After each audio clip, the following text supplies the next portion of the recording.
හොඳයි මේ දවස් ටිකේ අපි ලුප්පෑලස පිරිවෙන් විහාරස්ථානයේ පොඩිහාන් වහන්සේගේ ළගේ නේවාසිකාගාරයේ සංඝවාසයේ ඉදිකිරීම කටයුතු කරන බව ඉතින් මම දන්නවා. අපි ගොඩාක් වෙලාවට අපි දහම් කන්දහරා එවැනි අටලගම ධම්මවිසුද්ධි විගහරා ඒ වගේම ගොඩාක් කරුණු කාරණා ඒ වගේම විදියට කරා.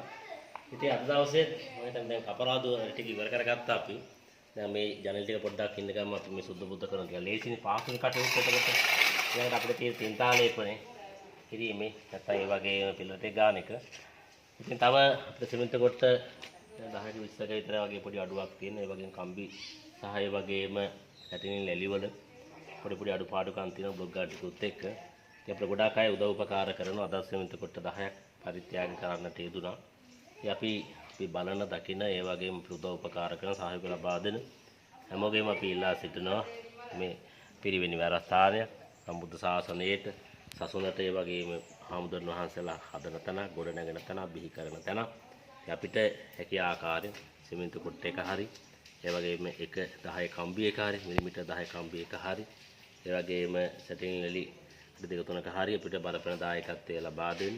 එහෙම නැත්නම් බ්ලොග් 10ක 15ක 20ක හරි ඔබට පුළුවන් නම් බලපෑනක් දරන්න අපිට කතා කරන්න. සියලු පැලස හාමුදුරුවෝ ඉතින් ශාසනයට යමක් කරන බව හැමදෙනාම දන්නවා. අපේ ශක්තියෙන් අපිට මේකට විශේෂ අනුග්‍රහයන් කොහොමද ලැබිලා නෙමෙයි. අපේ ශක්තියෙන් උදව් කරන අය එකතු කරගෙන අපි දායකයන් ශ්‍රමයෙන් මේව කරගෙන යන්න.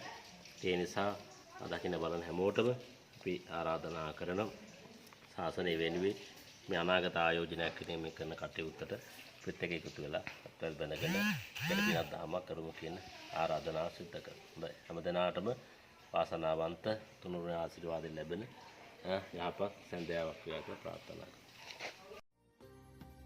මරණ බවදන දිර